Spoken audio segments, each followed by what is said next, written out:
Thank you for joining the February Annual Economic Development Industrial Corporation of Boston Board Meeting, which is being held virtually to ensure the safety of the public, staff members, and the BPDA board members during the COVID-19 pandemic. The Open Public Meeting Law requires that I notify the public that this meeting is being recorded.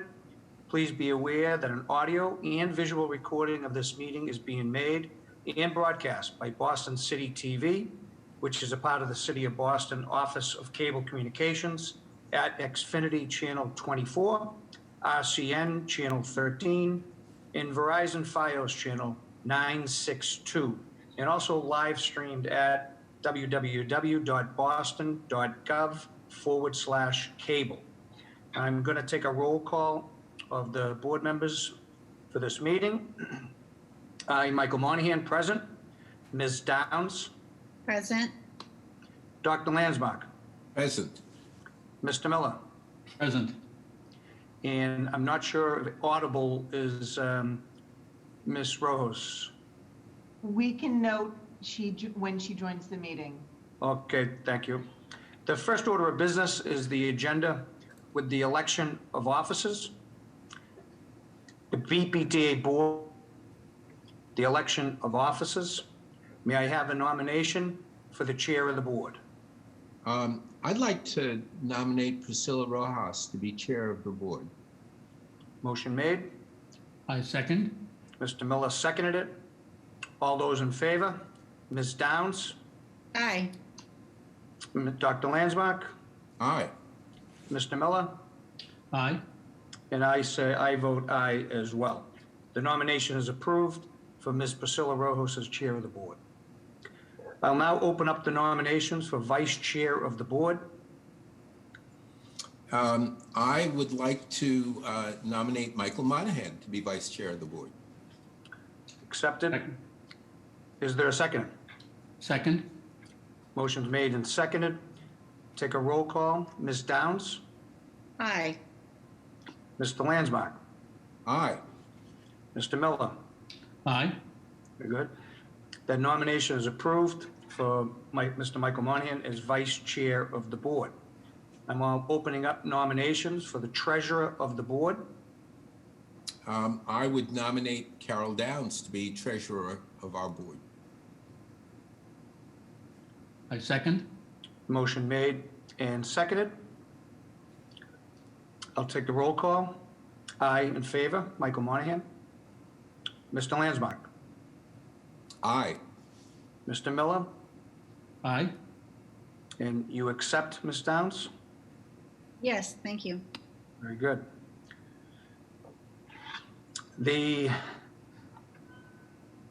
Does anybody have any questions regarding the election? Seeing none.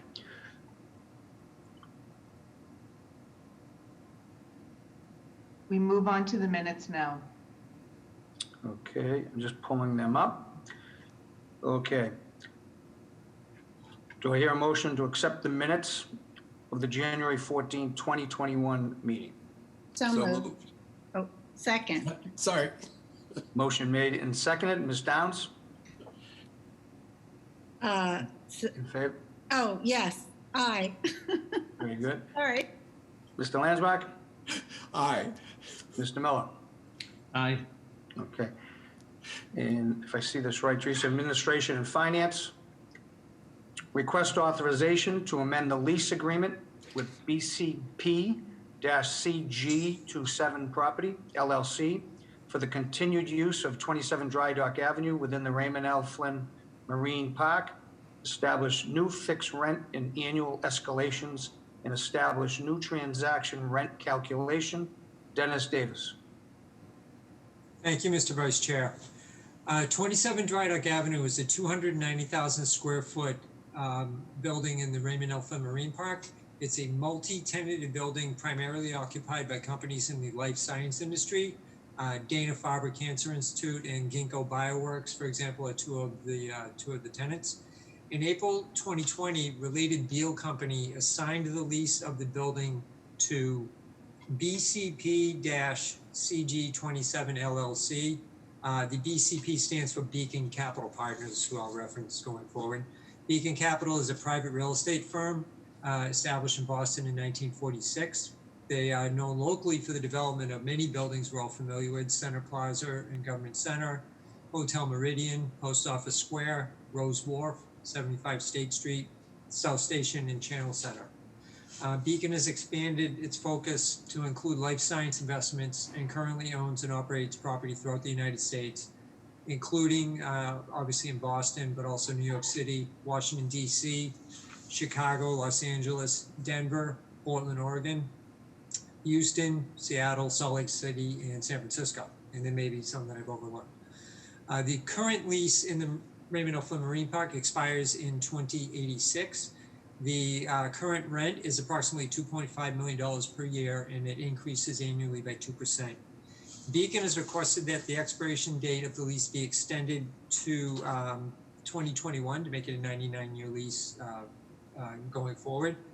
In exchange for this accommodation, Beacon has agreed to increase the rent effective immediately from 2.5 to 2.8 million per year, which will also now increase by 2.25% annually rather than 2%. That rate will go through 2086, which is the current end date. From 2086 to 2021, rent will commence to increase by 3% annually. Beacon has also agreed to extend, agreed that after the next event, the transaction payment to BPDA upon a sale or refinancing will increase from 1% to 2% for every transaction thereafter. Beacon has also agreed to develop a diversity and inclusion plan and to participate in the climate resiliency program in the Raymond L. Flynn Marine Park. As part of our due diligence, we procured an independent appraisal before entering into negotiations with Beacon Capital. The fee simple value of the rights to the building were determined to be $60 million. The present value of the proposed amended lease payments will increase by 30% and now exceed will now exceed 65 million. So it'll be an absolute market-driven deal. Plus, with the inclusionary policy and the resiliency commitment, although those are not yet quantifiable, they absolutely add value in the context of our public policy. So we're recommending approval of the amendment. Very good. Thank you, Dennis. Are there any questions of Dennis? Seeing none, what's the pleasure of the board? So moved. Second. Motion made and seconded. All those in favor? Ms. Downs? Aye. Mr. Lansmark? Aye. And Mr. Miller? Aye. Motion's approved. Number 4, request authorization to amend the easement agreement with the Massachusetts Port Authority for property located within the Raymond L. Flynn Marine Park to increase the total square feet of land, extend the termination date, establish new payment structure, and to sell approximately 369 square feet of land at 88 Black Falcon Avenue to Massport. Dennis? Thank you, Mr. Vice Chair. In 1999, BPDA entered into an easement agreement with the Massachusetts Port Authority for approximately 9,300 square feet of land at the intersection of Black Falcon Avenue and Dry Dock Avenue in the Raymond L. Flynn Marine Park, and also for 369 square feet of land which is adjacent to the building now known as 88 Black Falcon Avenue. They actually used that land with our permission to build a portion of the building on. So a portion of the building sits on property that we own.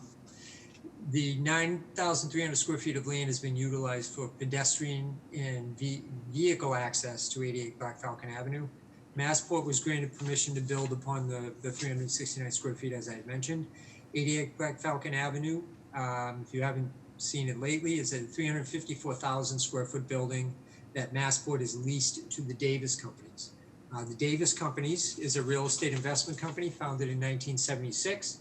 Davis has invested in over 200 real estate projects totaling over 23 million square feet of commercial space and over 9,000 residential units.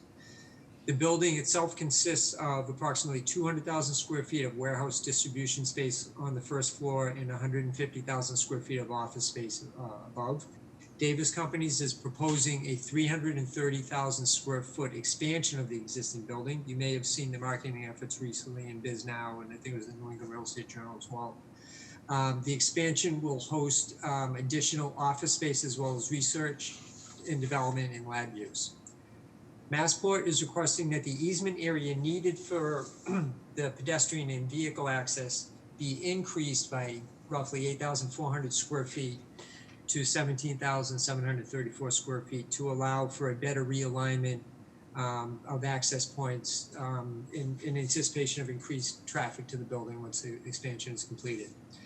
They're also asking for the outright purchase of the 369 feet upon which the part of the building sits currently. The current lease easement expires in 2052. We are proposing an extension of the termination date to 2098, which would make it coterminous with the lease between Massport and the Davis Companies for the 88 Black Falcon Avenue building. In order to expand the size of the easement area, the leased premises of the adjacent site currently occupied by Coastal Cement Corporation will need to be reduced by approximately 8,500 square feet. We are in negotiations with Coastal Cement right now for a lease amendment that will, among other issues, extend the termination date and reduce the amount of the leased premises. Excuse me. Davis Companies has agreed to relocate the existing Coastal Cement operations building at Davis's sole expense in order to ensure that the site remains completely operational by Coastal Cement. I look forward to presenting that particular lease amendment to the board by the end of spring 2021, quite conceivably at the next board meeting. As far as the current easement goes, the fee that Massport pays to BPDA right now is $30,829 per year, and they've agreed to increase that payment to $70,000 per year, increasing annually by 3%. The additional fee will be payable when the Davis Companies secure all necessary permits and financing for the building expansion. Until that time, Massport will continue to pay the $30,000 annual contract rent. We're also requesting permission to sell the 369 square foot portion directly to Massport at our earliest convenience. We procured an independent appraisal of the land that we're proposing to sell, and Massport agreed to pay the appraised value of $81,000 to BPDA at the closing. Through the end of the easement term, fees paid to BPDA will increase from the current obligation of $1.3 million to over $20 million, and the present value of the payments will increase by over 300%. Thank you. Thank you, Dennis. Dennis, quick question. Is Davis going to be the developer, or you probably don't know who the tenant's going to be yet, but I don't know who the tenant or tenants plural will be, but I do know that Davis is the developer. Yes. Yeah, they are. Very good. Thank you. Any questions to Dennis? Seeing none, what's the pleasure of the board? So moved. Second. Motion made and seconded. All those in favor by roll call. Ms. Downs? Aye. Mr. Landsbach? Aye. Mr. Miller? Aye. Motion passes. Thank you, Dennis. Number 5. Thank you. Mr. Vice Chairman, I think Yep. Chair Rojas has been able to join us. Great. So is she going to take over from number 5? Yep, we'll have her. Okay. You ready to go, Madam Chair? Yeah. So I will go to the, so we're on, I'm so sorry about the technical difficulties. I will go to the EDIC. Actually, Mike, can you just do this one? Yeah. Read this one, and yeah, that would be Okay. awesome. And I'll Number pick 5. up on the next one. Okay. Request authorization to establish a maritime capital reserve fund to provide a targeted source of capital for infrastructure investments that support the maritime economy. Rebecca. Thank you, Mr. Vice Chair and members of the board. We are requesting board approval to establish a maritime capital reserve fund to provide a targeted source of capital for infrastructure improvements to support the maritime economy. Through the revenue generated by our real estate portfolio, the BPDA can leverage independently generated funds to accelerate investment in maritime infrastructure and economically and operationally support both existing and future maritime industrial uses within the city of Boston. determined by a capital needs assessment the scope of infrastructure projects that could be undertaken to support water-dependent industries total in excess of $80 million. This total is expected to grow with the inclusion of necessary resiliency investments through coordination with BPDA's maritime tenants and with new projects outlined in the Marine Park Master Plan update. Based on a 5-year capital planning outlook, it is anticipated that approximately $18 million of investment will be needed over that period. This amount is intended to include both BPDA-led infrastructure investments and grant funding that can be allocated to maritime tenants. Examples of projects to be conducted over the next 5 years include the demolition and stabilization of the South and East Jetty, which will support future efforts to create a wet berth for Boston Ship Repair, and improvements to Pier 10 to enable water transportation terminal readiness. Funds for the Maritime Capital Reserve Fund will be set aside from the general fund. If approved, BPDA will put forth an initial seed contribution of $18 million before the end of fiscal year 2021, supported by unanticipated gains that have arisen as a result of non-maritime real estate transactions. Annual contribution to the Maritime Capital Reserve Fund will be assessed on a yearly basis and will be determined based on BPDA financial performance. While the BPDA has long been committed to short-term maintenance and long-term improvements to maritime infrastructure, the Maritime Capital Reserve Fund provides a clear vehicle for executing the agency's mandate of protecting the maritime economy. Thank you, and I'm happy to answer any questions. Thank you, Rebecca. Are there any questions of Rebecca? I just want to say I'm really happy that we're in a position to be able to create this fund, and thank everyone whose work has contributed to that. And I think it's a really great proactive idea, and happy to support it tonight. Very good. Any further questions or comments? Seeing none, what's the pleasure of the board? So moved. Second. Motion made and seconded. Roll call. Ms. Downs? Aye. Mr. Landsmark? Aye. Ms. Rohost? Aye. Mr. Miller? Aye. Motion passes. Thank you, Rebecca. Okay, thank you so much, Mike, for the support here. So I'll pick up on agenda item number 6. Request authorization to advertise and issue an invitation for bids for elevator maintenance, repair, and testing within the Raymond L. Flynn Marine Park. Laura. Thank you, Madam Chair and members of the board, for the opportunity to join you this afternoon.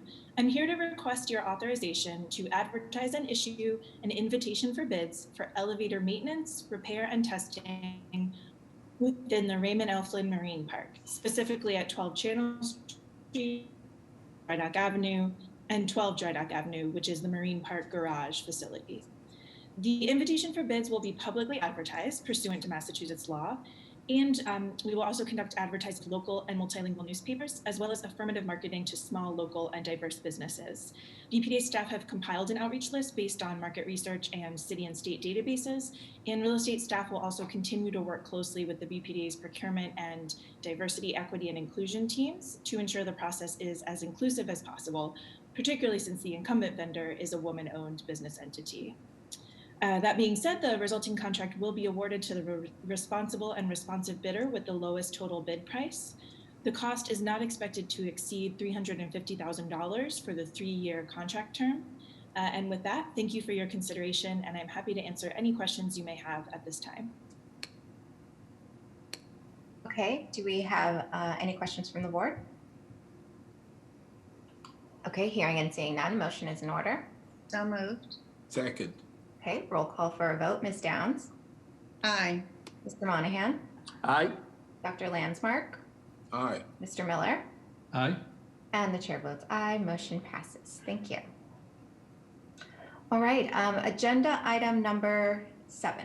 Request authorization to advertise and issue a request for proposal from qualified developers to redevelop parcels G, G1, H, and H1 located at 20 and 22 Dry Dock Avenue, along with abutting parcels within the Raymond L. Flynn Marine Park. Ray.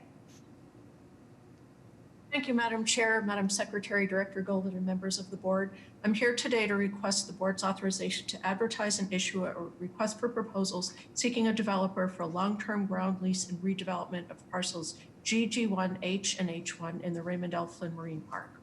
The site consists of land of approximately 81,025 square feet, containing a 3-story building at 22 Dry Dock Avenue, which currently operates as an office building housing BPDA real estate staff, some BPDA financial and compliance staff, Boston Fire Department Employee Assistance Program, City of Boston Office of Returning Citizens, and some small private businesses.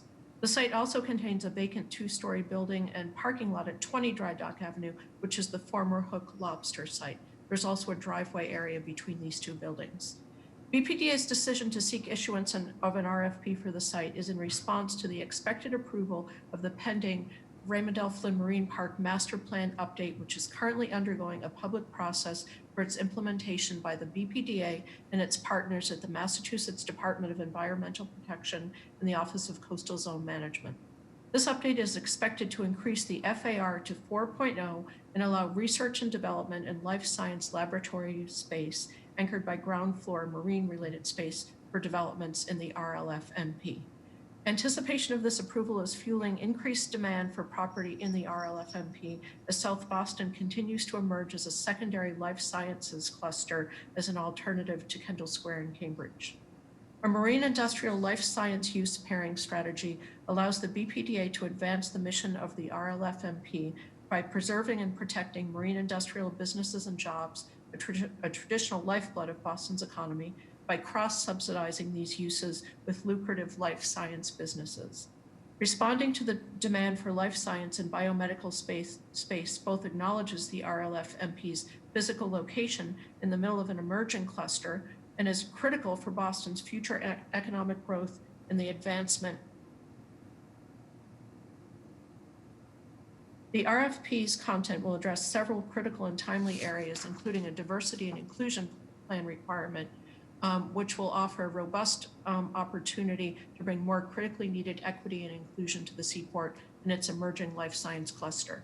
It will have climate resiliency requirements to include language from BPDA's Climate Resilience and Sustainability Team requiring that the development meet or exceed stringent design guidelines to thoughtfully address rising sea levels and climate change, particularly given the RLF-MP's location proximate to the harbor's edge. Additionally, the RFP will contain language describing the BPDA's newly established RLF-MP Climate Resiliency Capital Pool that Rebecca was just describing.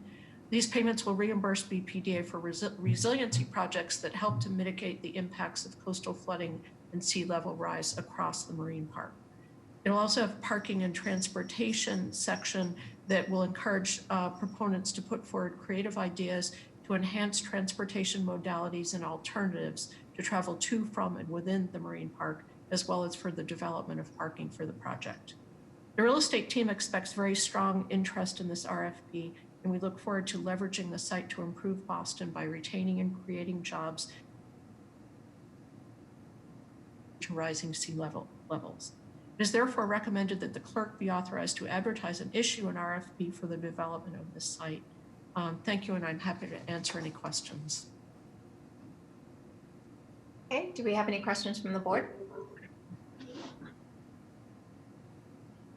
All right, hearing and seeing none, a motion is in order. So moved. Second. Okay, roll call for a vote. Ms. Downs? Aye. Mr. Monahan? Aye. Dr. Landsmark? Aye. Mr. Miller? Aye. And the chair votes aye. Motion passes. Thank you, Ray. Thank you. Okay, item number 8, we have personnel. David? Yes, thank you, Madam Chair, members of the board, Director Golden, and Madam Secretary. We have 5 appointments on the EDIC agenda with details in the board memos. Ryan Frania, Housing Compliance Assistant in the Compliance Office with the start date of February 16th. Nicole Maida, Payroll HR Generalist in the Office of Human Resources with the start date of February 22nd. Tyler Ross, a Project Assistant in Development Review with the start date of March 1st. McKenna Parker, a Project Assistant in Development Review with the start date of March 1st. And Caitlin Coppinger, a Project Manager in Development Review, also with the start date of March 15th. We have 1 status change with details in your board memos. Ori Eldridge, Human Resources Coordinator. And we have 2 departures, Charlotte Ong, a Planner 2 in Planning, and Lynn Sanders, a Deputy Director of Workforce Development in the Office of Workforce Development. and I'm happy to answer any questions if you have any. Okay, any questions from the board? All right, hearing, seeing none, a motion is in order. So moved. Second. Okay, roll call for a vote. Ms. Downs? Aye. Mr. Monahan? Aye. Dr. Landsmark? Aye. Mr. Miller? Aye. And the chair votes aye. Motion passes. Thank you. Thank you. So that is the final item on the EDIC agenda. I need a motion to adjourn the meeting. I move we adjourn the EDIC meeting. Second. Okay, roll call for a vote. Ms. Downs? Aye. Mr. Monahan? Aye. Dr. Landsmark? Aye. Mr. Miller? Aye. And the chair votes aye. Motion passes. Meeting adjourned. Okay, so now we're going to go to the BPDA portion of the meeting. Thank you for joining the February annual Boston Redevelopment Authority Board meeting, which is being held virtually to ensure the safety of the public, staff members, and the BPDA board members during the COVID-19 pandemic. The Open Public Meeting Law requires that I notify the public that this meeting is being recorded. Please be aware that an audio and visual recording of this meeting is being made and broadcast by Boston City TV, which is a part of the City of Boston Office of Cable Communications, at Xfinity Channel 24, RCN Channel 13, and Verizon Fios Channel 962. It's also being live streamed at boston.gov/cable. So we will start with a roll call of the members. Ms. Downs. Present. Mr. Monahan. Present.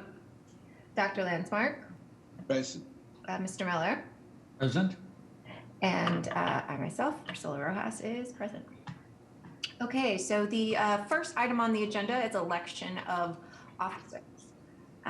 So may I have a nomination for the chair of the board, please? I nominate Priscilla Rojas to be the chair of our board. Second. Okay. Roll call for a vote. Ms. Downs?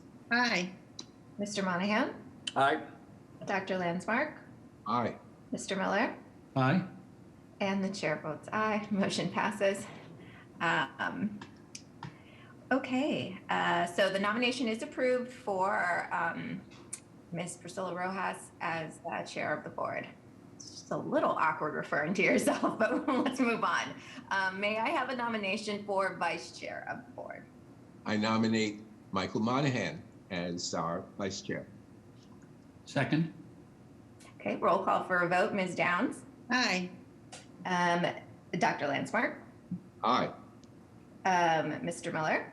Aye. Oh, Mr. Monahan, I guess you can roll yourself. I accept. Okay, great. And the chair votes aye. Motion passes. The nomination is approved for Mr. Michael Monahan as vice chair of the board.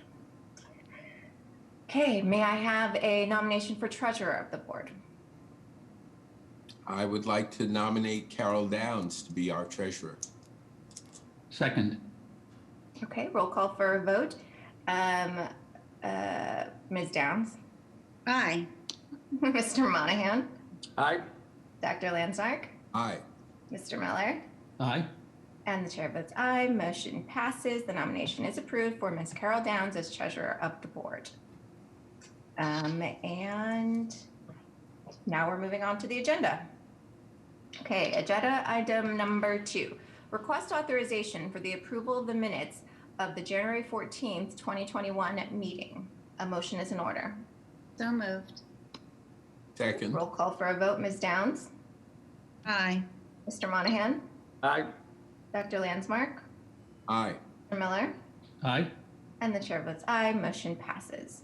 Item number 3, request authorization to schedule a public hearing on March 11, 2021 at 5:30 p.m. or at a time and date deemed appropriate by the director to consider the application of Beacon Communities for the proposed 140 Clarendon Street project, Chapter 121A project in the Back Bay. A motion is in order. So moved. Second. Okay, roll call for a vote. Ms. Downs? Aye. Mr. Monahan? Aye. Dr. Landsmark? Aye. Mr. Miller? Aye. And the chair votes aye. Motion passes. Item number 4, Board of Appeal. Mr. Haptic.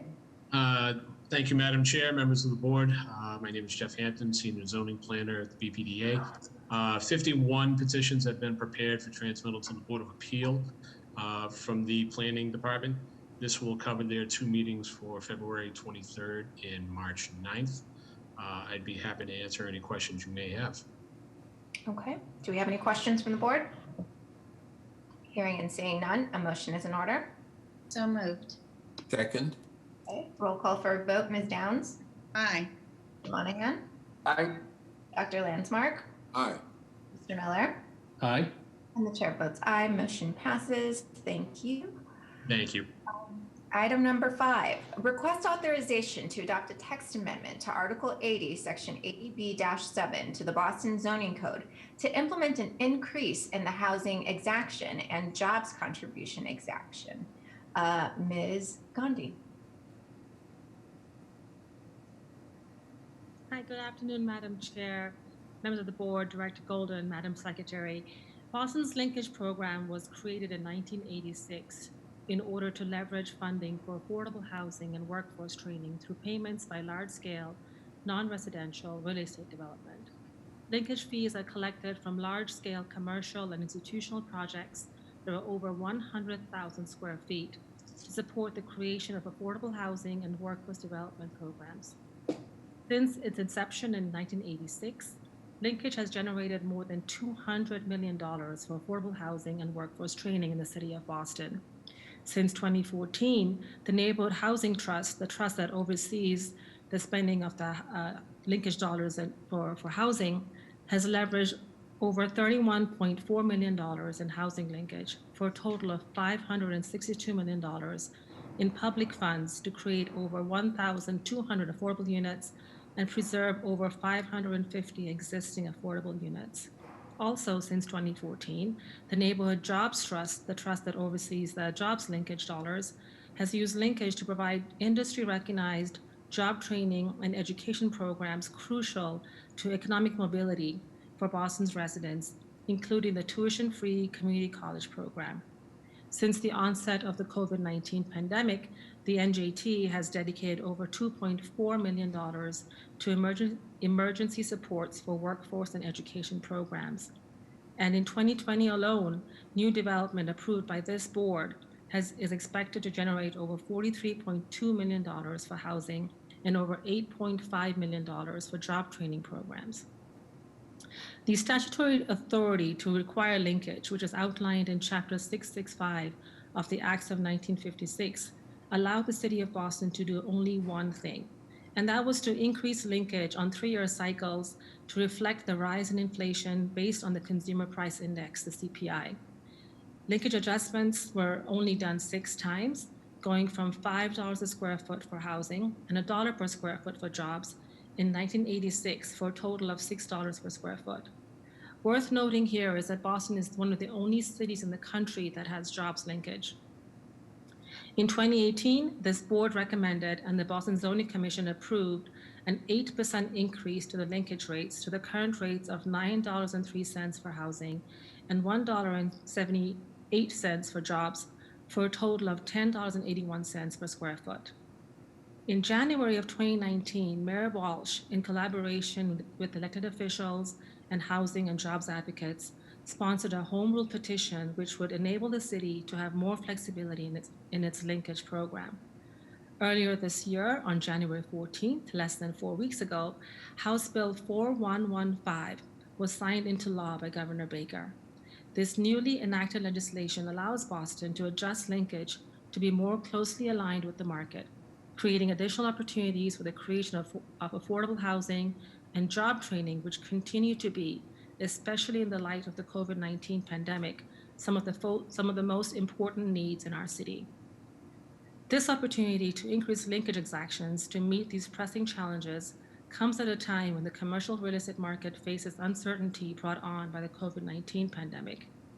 Setting linkage rates is a matter of balancing public policy goals and considering both the need to address increased social needs with the impacts of an increased rate on the city's future development, commercial rents, and competitiveness in attracting and retaining businesses, institutions, and continued investment. In light of the continuing economic uncertainty, but recognizing the urgency of the need for additional resources for affordable housing and jobs training, today we are asking for your vote to recommend approval of a proposed 42% increase in the linkage fees, which is now allowed under the 2021 legislation. This will result in a rate of $13 per square foot for affordable housing and $2.39 per square foot for workforce training, for a total of $15.39 per square foot, a one-time 42% increase from the current rate of $10.81. This new rate was determined based on several years of feasibility assessments, economic analysis, conversations with developers and advocates, and the current economic climate. By taking this step, we believe we are prudently ensuring that development continues to occur in the city of Boston while continuing to address some of the most pressing needs of Bostonians. I'll stop there, and I'm happy to take any questions that you might have. Okay, thank you, Sonal. I think if we, at this time, the chair would like to recognize Councillor Edwards, who's here, who would like to give a few more remarks on this matter. So, Councillor Edwards. I don't think she's here yet, Madam Chair.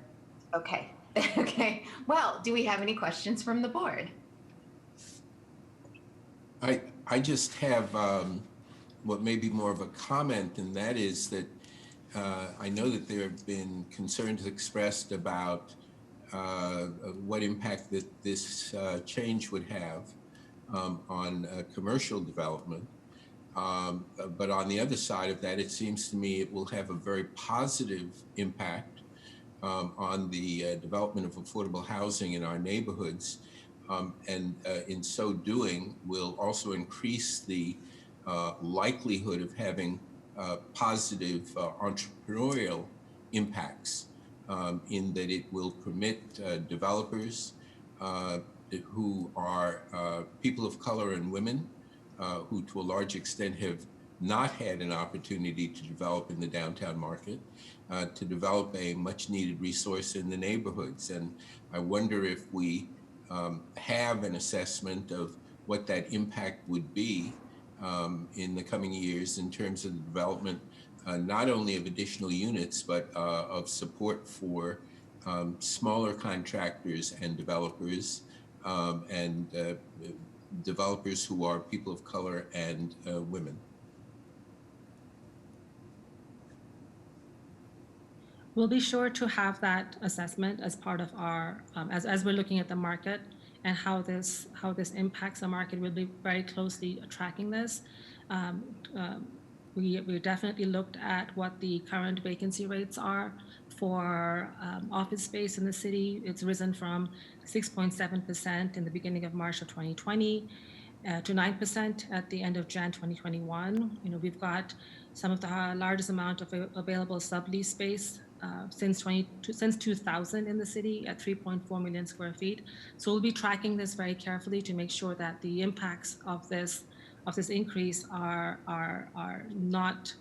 not impact development, and also result in positive changes for both affordable housing, job creation, and opportunities for smaller businesses and people of color. Thank you. Okay, further comments or questions from the board? Madam Chair, I have a question. Sonal, the 6.6 to 9%, what does that equal as far as square feet? I heard the 3.4, that's on the sub market. Is the 3.4 just the sub market, or is that also just vacant space that's vacant? I don't have the exact number right now, sir, but I will get that to you. The 3.4 million is the sublease space, but I'll get the exact number for you. Okay, is that 3.4 part of the 9%, or is the 9% total separate number that will be added to the 3.4?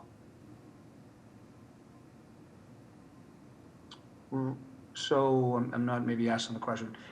You said from last year, May or March, whatever it was, 6.6 to 9%. That 9% equals something. Is the 3.4 part of the 9%? The 3.4 is part of the 9%, correct? It is. Okay. And I was curious about the assessment as well, not the same reasons Ted is.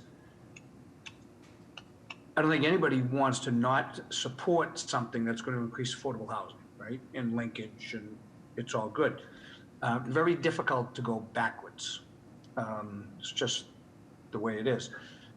I'm familiar with my day job, familiar with development around the country. San Francisco is one I've always looked at San Francisco and Boston as being pretty similar cities, and the economic engines that run both of them, high tech, it's hospitals, so on and so forth. They have recently tried to, did increase their linkage, and they use other terms. And from what I understand from my counterpart, this development fell off a cliff, and they just went too far. And that's my concern. And that assessment, is there going to be, I guess, I don't know, devil's advocate, which probably will not, but how many developments do we anticipate to fall under it? And there's probably no way to measure it. The project doesn't go forward. It doesn't go forward for a whole bunch of reasons. They're probably not going to tell you it's because of the added to the 42%. But yeah, I'm looking forward to reading that assessment. I would just say a couple of things. The legislation allows us to decrease the linkage rate if the economic climate changes. So the legislation the enabling legislation allows for a decrease in rates if the economic climate does change. So that was written into the legislation. And second, this applies to projects that would be filing their PNF after the board approval and before zoning commission approval. So all projects that are currently under review right now, this increase would not apply to them. Okay. The legislation, the ability to peel it back, so to speak, does that need city council approval, or does the board have that authority? The board and the zoning commission have that authority. Okay. Okay, further questions or comments from the board? Okay, hearing and seeing.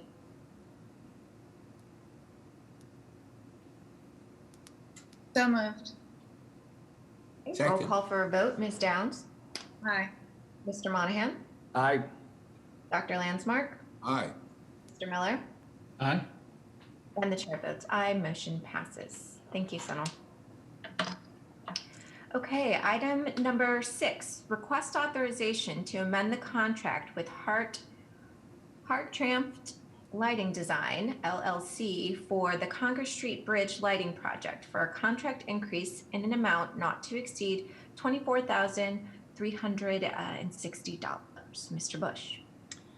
Thank you, Madam Chair, members of the board, Director Golden, Secretary Paul Hemus. I'm Chris Bush. I serve as Assistant Deputy Director for Climate Change and Environmental Planning.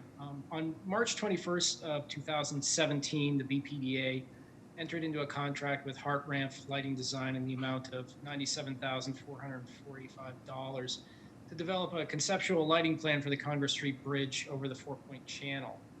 To date, Hartranft and their subconsultant, Jacobs Engineering, in coordination with the city's Department of Public Works, stakeholders in the community, have worked to complete a lighting plan.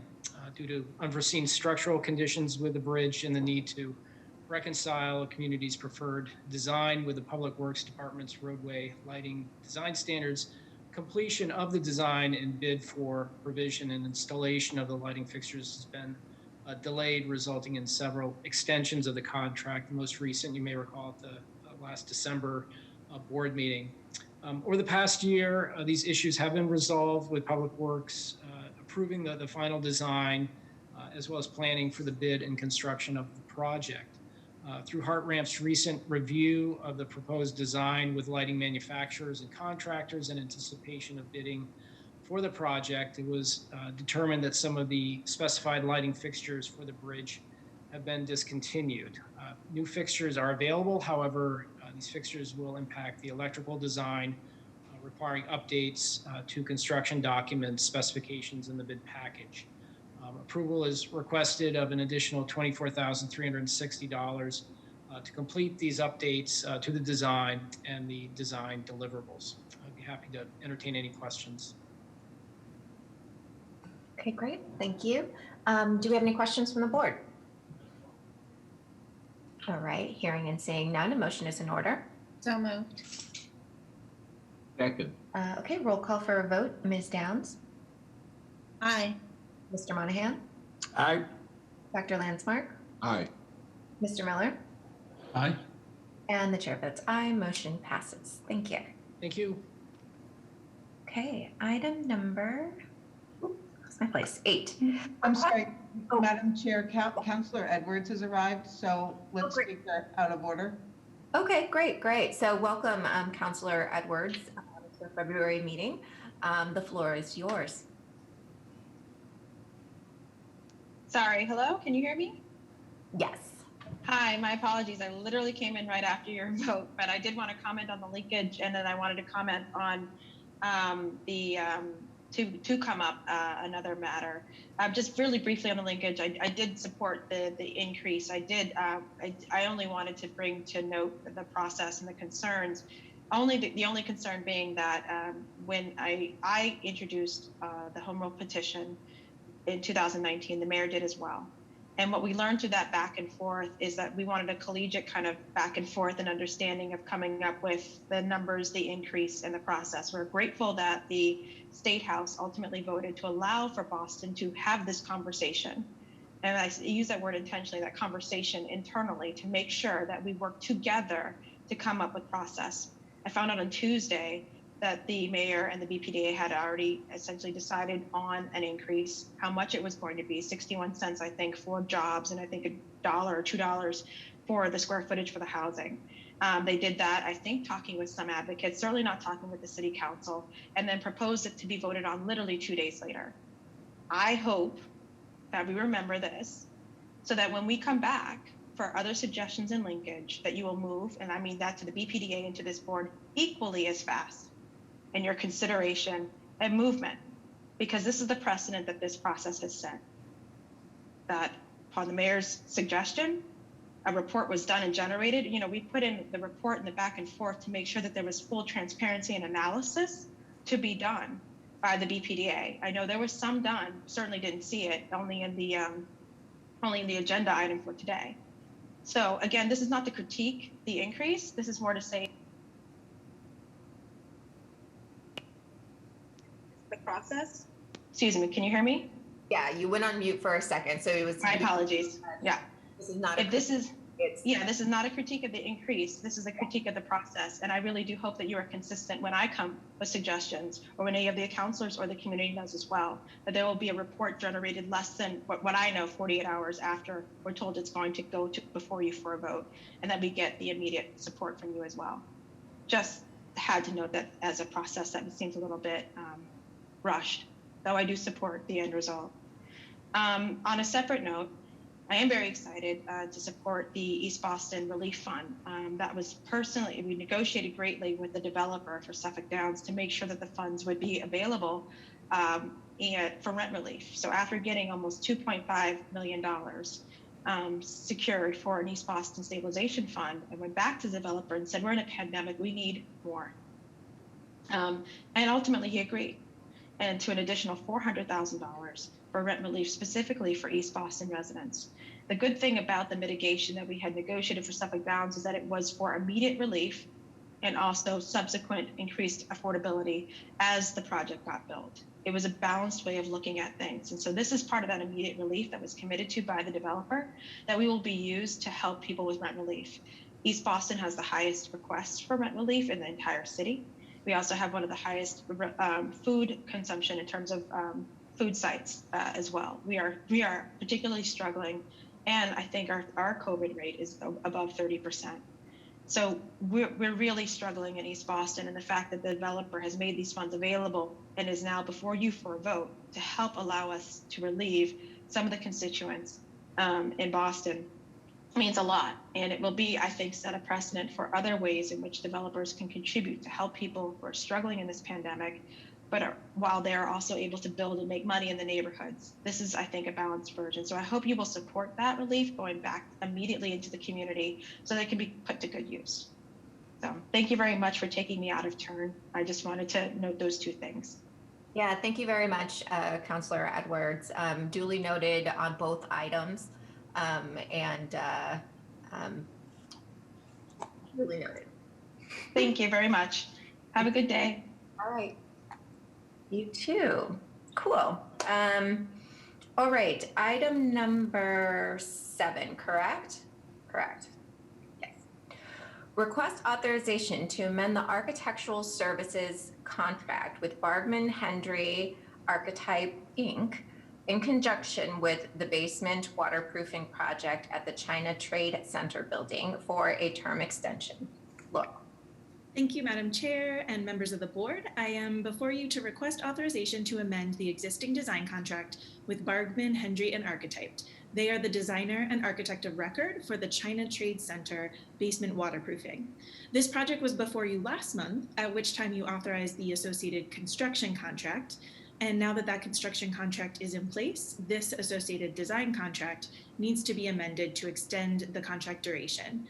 We're seeking to extend it through the completion of the construction project, which is currently expected for May of this year. During this time, the designer will perform construction administration services. There's no change to the contract price or scope of work. This amendment is purely an extension of time. Therefore, we're requesting that we be authorized to amend the contract with Bargman, Hendry, and Archetype as described. Thank you, and if there are any questions, I'm happy to answer them at this time. Okay, thank you. Do we have any questions from the board? All right, hearing and seeing none, a motion is in order. So moved. Second. Roll call for a vote. Ms. Downs? Aye. Mr. Monahan? Aye. Dr. Landsmark? Aye. Mr. Miller? Aye. And the chair votes aye, motion passes. Don't go away. Number 8, request authorization to extend the contract for engineering design services with Foth Infrastructure and Environment, LLC, in conjunction with the Long Wharf Seawall Stabilization Project in the Central Wharf District, and to increase the contract amount by $15,000 with an amount not to exceed $306,195. Laura. Thank you, Madam Chair. My final presentation to the board today is, as was stated, requesting authorization to amend an existing design contract with Foth Infrastructure and Environment, LLC, who is the designer and engineer of record, for the Long Wharf Seawall Stabilization Project and in the downtown waterfront. This project was last before you in April of 2020, requesting authorization to award the resulting construction contract.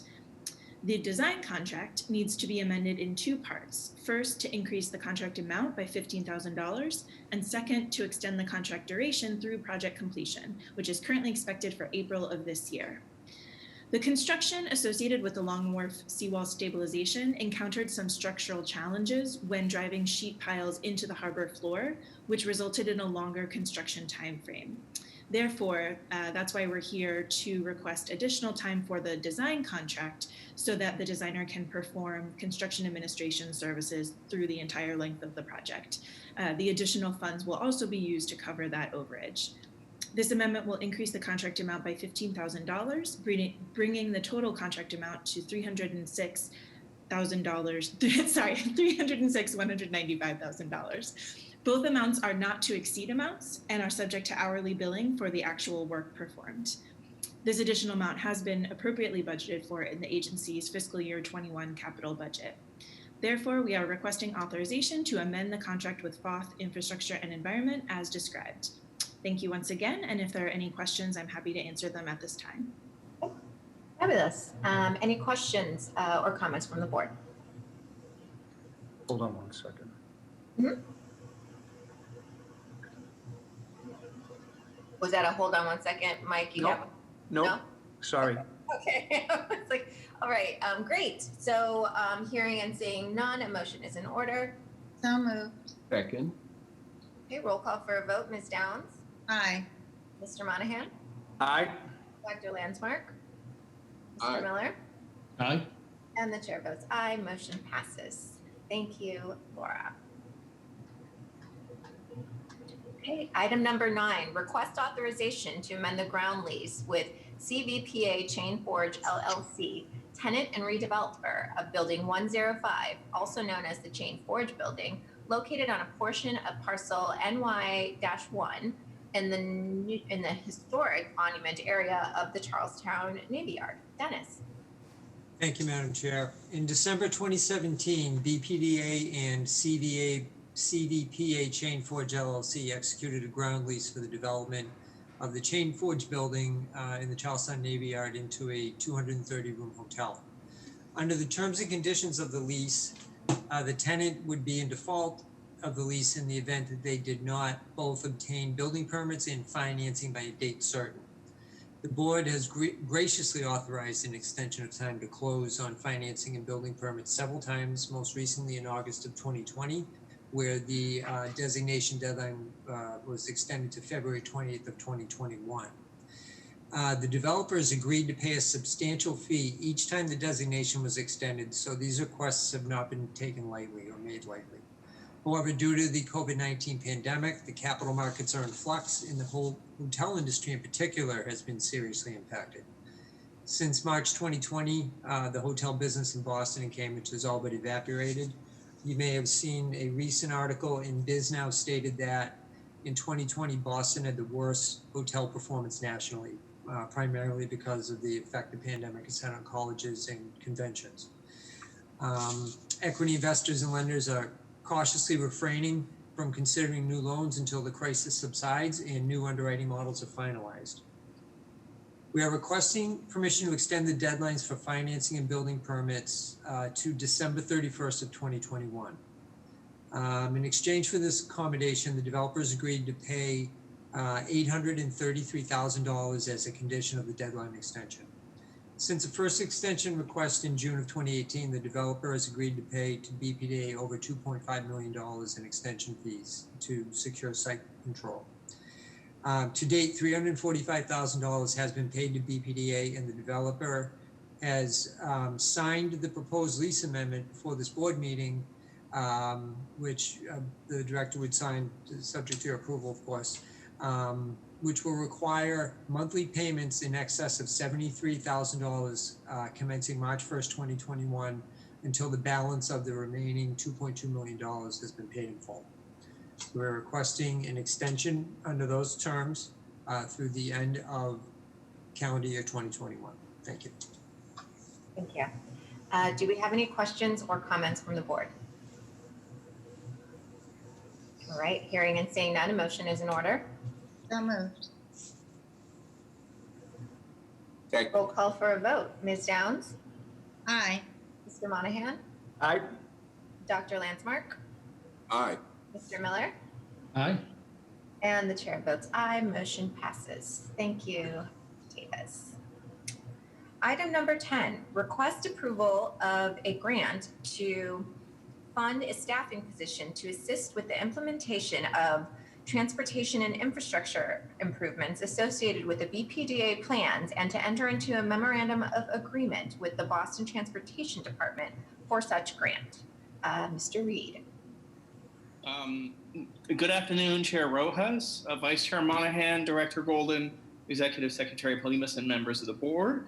This recommendation is to approve a grant of $360,000 to the Boston Transportation Department, or BTD, to provide 3 years of funding for a staff position to assist in the implementation of transportation and infrastructure improvements associated with BPDA plans, and to authorize the director to enter into a memorandum agreement, or MOA, with BTD concerning the grant of funds. As you know, the BPDA has recently developed and is in the process of developing a number of neighborhood and transportation plans, which include recommendations for transportation improvements that will require implementation by the Boston Transportation Department. Examples of such plans include Plan East Boston, Plan Mattapan, Plan Nubian Square, Plan Glover's Corner, the Plan Dada Transportation Plan, and the Alston Brighton Mobility Plan. Transportation and infrastructure improvements recommended by these plans range from traffic signal, traffic calming, crosswalk, and pedestrian improvements to new bus priority and bicycle infrastructure.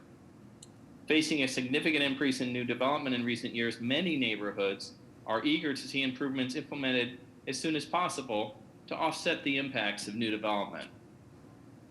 Because BTD planning and engineering staff is currently almost fully dedicated to implementing a variety of planning initiatives and recommendations associated with Go Boston 2030 and other priority city initiatives, in order to implement recommendations of BPDA plans in a timely manner, BTD requires additional staffing.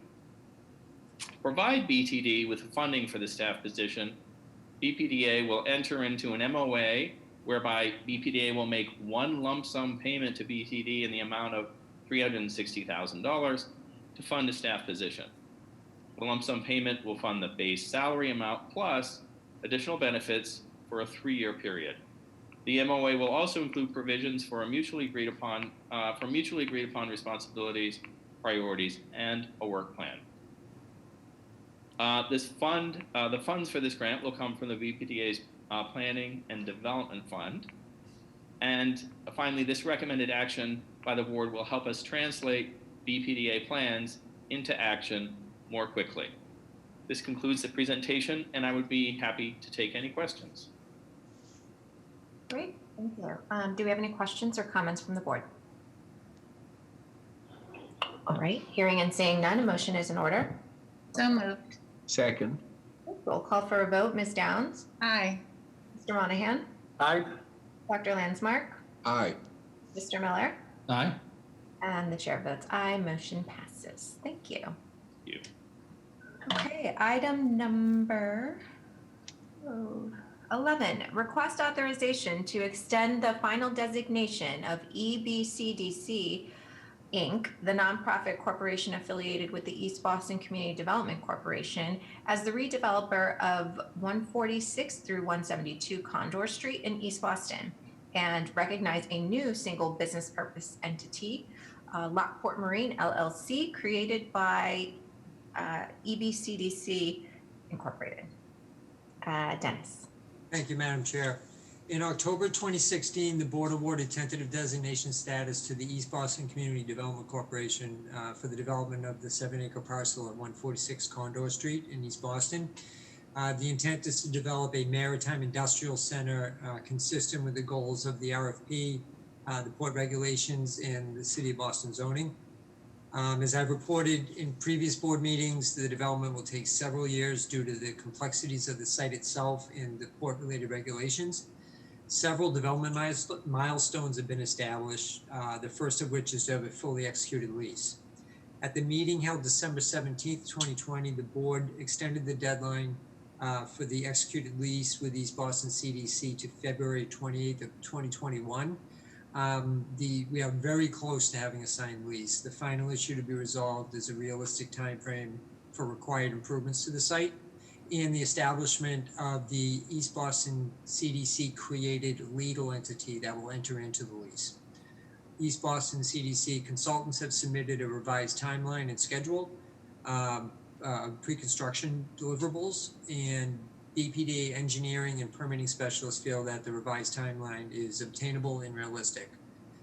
The draft lease is in its final stage and almost ready for signature, requesting authorization to acknowledge the single purpose entity formed by East Boston CDC, known as Lockport Marine LLC, who will enter into the lease. In an abundance of caution, I'm requesting extension of the designation through April 30th, 2021. However, I fully expect to have a fully executed lease well in advance of that deadline. Thank you. Okay, thank you. Do we have any questions or comments from the board? All right, hearing and seeing none, motion in order. So moved. Second. Roll call for the vote. Ms. Downs? Aye. Mr. Monahan? Aye. Dr. Landsmark? Aye. Mr. Miller? Aye. And the chair votes aye. Motion passes. Thank you. Thank you. Item number 12, request authorization to award tentative designation to Powerhouse Partners LLC for the long-term lease building 108 in the Charlestown Navy Yard and to take all related actions. Morgan. Thank you, Madam Chair. We are requesting board approval to tentatively designate Powerhouse Partners for the long-term lease of Building 108 in the Charlestown Navy Yard. Building 108 was constructed in 1902 and served as the central power plant of the Navy Yard until decommissioning in 1974. The building is currently vacant and in very poor condition. In December 2020, the BPDA board approved a construction contract for the environmental remediation and demolition of Building 108. The BPDA released a request for proposal for the redevelopment of the Building 108 site in September 2020. The guidelines of the RFP required any proposed redevelopment to be consistent with local planning efforts and historic preservation guidelines, including the 1991 Municipal Harbor Plan, the 1990 Charlestown Navy Yard Master Plan, the Charlestown Navy Yard Design Guidelines for reuse for the historic monument area, and the Charlestown Navy Yard Program for Preservation and Use. Building 108 is also located on a portion of urban renewal parcel NY1 in the Charlestown urban renewal area. The selection committee deliberated carefully to arrive at today's recommendation to the board, taking public comment into account. On December 3rd, 2020, BPDA staff hosted a virtual presentation where the two proposals were presented to the community. The majority of the public comments received were in support of the Powerhouse Partners proposal. Powerhouse Partners proposes research and development uses on the site with much needed retail and a cafe on the ground floor. The proposed design emulates the massing of the original building and evokes the industrial history of the Navy Yard while providing a contemporary approach. The proposal will replace the blighted building with a positive addition to the Navy Yard. We are very happy to bring this development proposal to the board to request tentative designation. And I'd like to introduce Jeff Lewis from the Powerhouse Partners team to present the development project. Good afternoon, and thank you, Morgan. Members of the board, Madam Chair, Director Golden, and Secretary Polhamus. Once again, my name is Jeff Lewis. I'm with Powerhouse Partners. I'm also joined in the audience by Lou Cabral and Jason Forney at Brunner Cott, who's responsible for the great design you'll see here today. And thanks again, Morgan, for the introduction and the really smooth process that you and the rest of the BPDA have run during this whole RFP and selection process. When we decided to pursue this opportunity, we had two main goals. First was we wanted to assemble a first-rate team that meets the BPDA's and the city's diversity and inclusion goals, but also shares our love of the Navy Yard. Lou and I have done a lot of design here. Jason Forney and Brunner Cott have also done a lot of work, and it kind of holds a special place for us. Which is why we really wanted to design a building that complies with the design guidelines and enhances the existing buildings in the historic monument area. We think we did a pretty good job on this, and we're excited to have this opportunity to bring this project to fruition.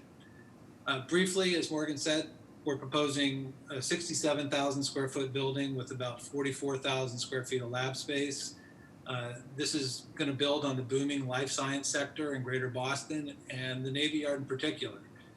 We did reserve some space on the ground floor for cafe, retail, bike room, and other ground floor activation. Next slide, please. So this is the sandbox we are given to play in. It kind of shows the two building elements for Building 108. The red element along 3rd Avenue and the blue portion behind the building there. The facade along 3rd Avenue is designed to continue the street wall and facade of 107, which remains as not part of this project. And the 4-story section can be redesigned, but should still comply with the design guidelines in terms of massing and materials. Next slide, please. So here's our site plan showing the sheltered courtyard between the newly rehabbed rope walk building and the proposed Building 108. We really want this area to work well with the great work that the developers of the rope walk have done in this unique space. You can kind of see the landscaping there that has previously been kind of tough area to be in. Next slide, please. Along 9th Street, the materials kind of turned a corner and transitioned from the traditional brick found throughout the Navy Yard to more contemporary metal panels, recalling the existing structure and the nearby Chain Forge building that this board just heard about. The tall windows and arch tops are found throughout the Navy Yard, and they're repeated here as well. And we think that's a pretty nice touch. Next slide.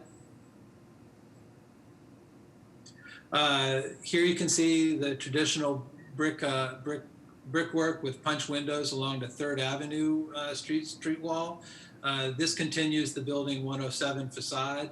The gentleman there is coming out of the connector, which also serves as kind of the entrance to, or one of the entrances to our lobby space.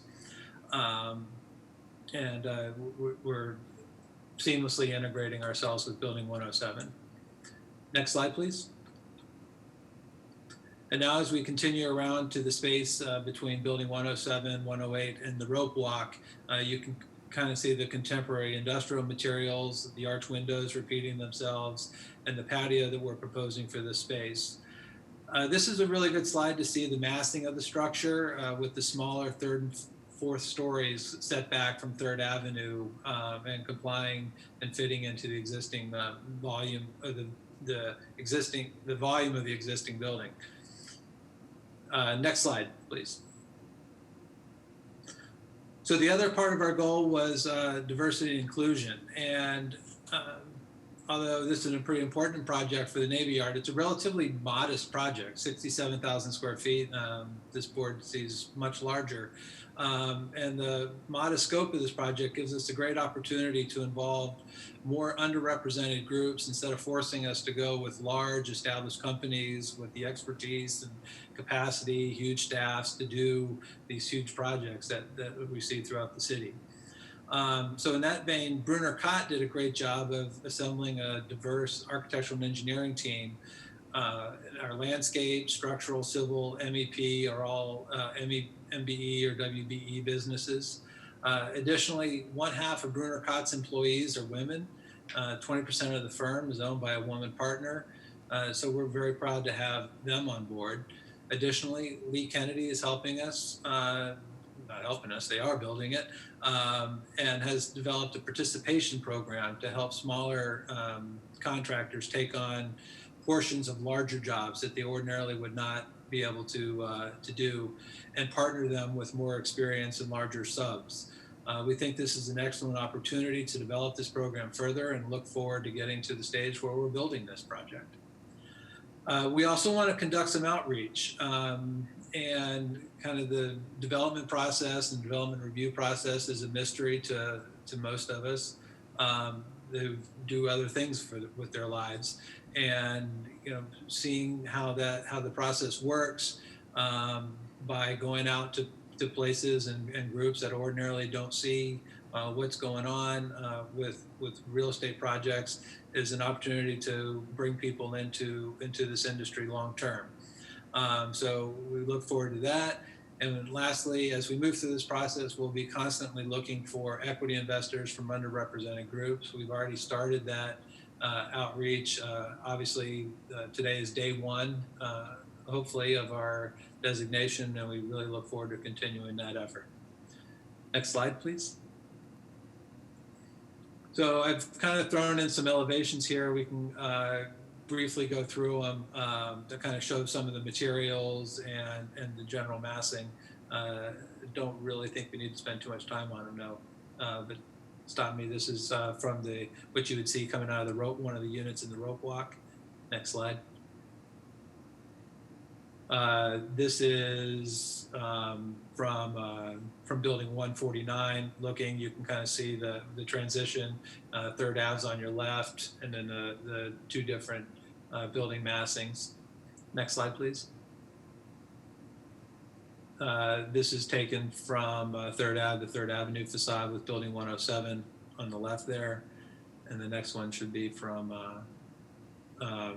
looking in section down. This is probably not a view you'd ever see, but standing in the triangle between the rope walk and building 107. So that's all I have.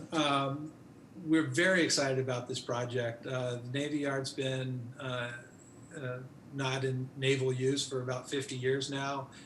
This is the last undeveloped parcel in the Navy Yard, or the last undesignated. So we're pretty excited to be part of the team that is hopefully bringing this thing forward. So happy to answer any questions, and thank you again. Okay. Thank you for your presentation. Do we have any questions or comments from the board?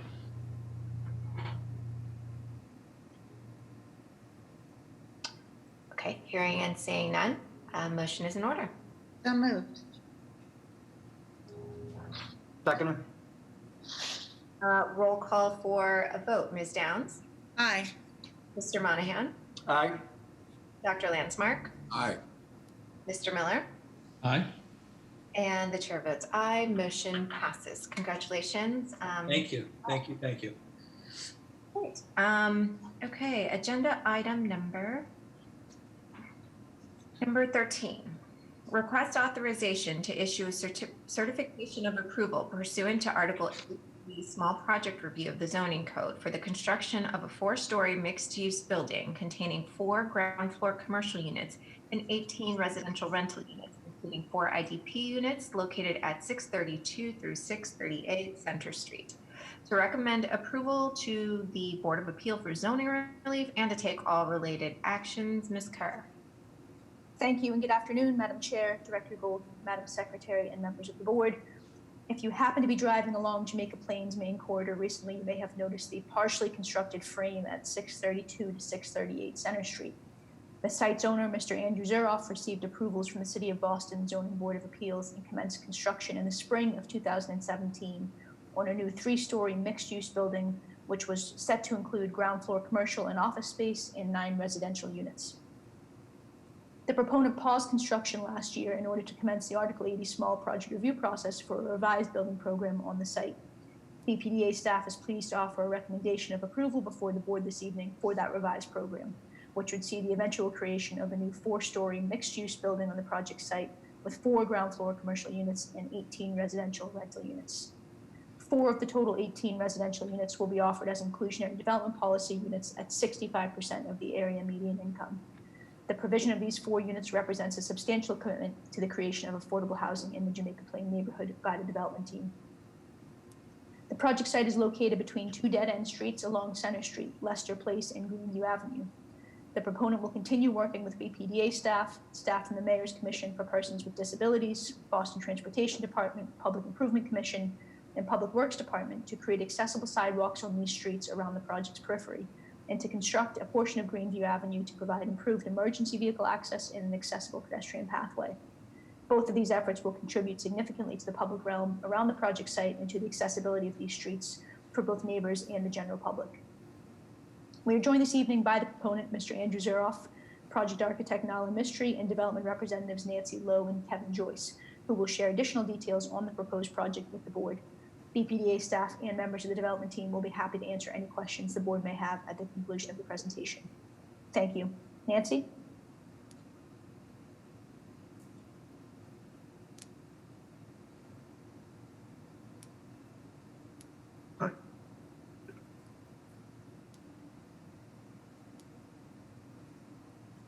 Aisling, it's Kevin. Hey, Kevin, are you running through the presentation? Yeah, she doesn't seem to be able to get in, so I can take us through it. Okay, great. So Kevin, you can just... She gets in, and that was a great introduction, and there's really not much to say after that. But I can take us through it. I don't know how to... Great. So Kevin, you can just give us a cue, and our staff will advance the slides as you need them to. Okay, terrific. So let's go to the next slide. As Aisling said, good afternoon. Thank you all for giving us the opportunity to present to you tonight. My name is Kevin Joyce, as Aisling said. This slide set forth the development team. Aisling has already introduced them, so I guess we can go to the next slide. And as Aisling said most of this, but I'll just restate it. We are proposing an 18 unit residential building, 4 stories with 4 ground floor commercial spaces. We do have 4 IDP units, which will give us 22% affordability at 65% AMI. Our rear parking lot will provide 7 outdoor parking spaces, a handicap pull-up van, an electric car charging station, and a public turnaround area. So we go to the next slide. As Aisling said, we're located on Center Street. You can see it's indicated by the red dot there, which is a major thoroughfare in Jamaica Plain. Next slide. And to me, I think this is the most beneficial slide. If you look at the public benefits the project's going to provide, You can see, as Aisling said, we're located between Greenview Avenue, which is a public way, and Leicester Place, which is a private way. Our plan is to rebuild the sidewalks on Center Street, install new tree pits and bike racks in front of our building, rebuild both the roadway and sidewalk areas of Greenview Avenue, which is a public way, to provide for better access for everyone, bring the handicap entry points up to city standards, and also to provide a turnaround area so people can pull into our parking lot, turn around, and exit onto Center Street more safely from both Greenview Avenue and Leicester Place. So we can go to the next slide. The next slide summarizes the building and site program. We've got a lot size of 6,513 square feet. The building will have an 18,468 square foot of gross floor area.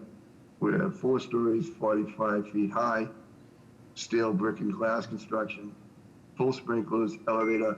We do have the feature of an interior trash and recycling room. We're providing 18 interior bike spaces, 16 exterior bike spaces on our site, solar panels on the roof, the electric vehicle charging station that I mentioned, with the ability to expand that in the future, because we're going to install the infrastructure under the parking lot to provide for that now. I said we have the 7 outdoor parking spaces, the reconstruction of the adjacent streets and the Center Street Way, and the outdoor vehicle turnaround area for the public to use. Next slide, please. This is the floor plan, the first floor plan showing the 4 commercial spaces, the expanded drop-off area at the rear, the electric charging station, the new tree pits and bike racks to be installed on Center Street. We can go to the next slide, please. The architectural design, we must thank the members of the community and the members of the regulatory agencies and design review staffs of those agencies that helped us produce what we hope the neighborhood where everyone will accept as an exciting design for this portion of Center Street. We've taken some steps here to separate the roof line from the commercial spaces on the first floor by including different colored bins. We've installed bump outs with much expanded windows to give more light and open feel into the units. And the window and the bump outs are added to improve the dimension and help define the building more accurately. We can go to the next slide, please. This gives you a bit of better perspective on how the infrastructure is going to be rebuilt. You can see in the top slide how the sidewalk has been made flush to the roadway on the Greenview Avenue side, providing much more accessibility for the public and emergency vehicles, and also provides much drainage. That's something that we worked out in a series of meetings with the staff of the Public Works Department and the Public Improvement Commission, and everybody is satisfied that that really is the best design, but for doing the project in the tight spaces that we're working with, especially with the issue of the congestion on Center Street, making it a much more safer environment for everybody that uses that area. We can go to the next slide, please. These are some of the healthy homes practices we're committed to. Our building will have a HERS rating of 49 per unit. We're going to have an energy impact of 55 kBTU GSF. We're going to have solar power. It's going to be an all-electric building for heating, cooling, and hot water. We've got bamboo flooring planned for it, semi-glass plate, and window shades made from wipeable materials, as has been suggested by the city. And we can go to the next slide, please. These are some more indications of environmental responsibility. We developed these in accordance with the City of Boston's sustainability policy. One point here that I haven't mentioned is the fact the building will have an interior recycling and trash storage facility that will be serviced by a commercial contractor, trash pickup on a routine basis that will cut down on any windblown litter or anything emanating from the property on trash day. We can go to the next slide, please. We're bicycle friendly. We've designed the outdoor bicycle spaces and storage spaces so they can be used by both residents and visitors alike.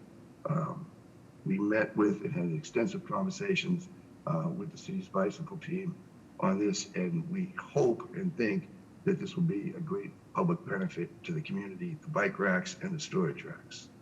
The next slide, please. Transit friendly, we're right on the MBTA 39 bus route from Center Street that serves both Forest Hills to Back Bay Station. It's a short walk to the Orange Line Green Street subway station. Short distance to the bike path carried along the southwest corridor. And we're going to offer discounted MBTA monthly passes to our residents on a monthly basis to encourage people to take public transportation as an added benefit. Next slide, please. I think I've spoken to many of these things. I don't want to go through them again, but this is just to summarize what I've already said, so we can go to the next slide. Our job commitment, we're going to have approximately 30 construction jobs, paying the standard construction wages of between $25 to $40 an hour. The average is $30 an hour. We're going to have one permanent job for a building manager.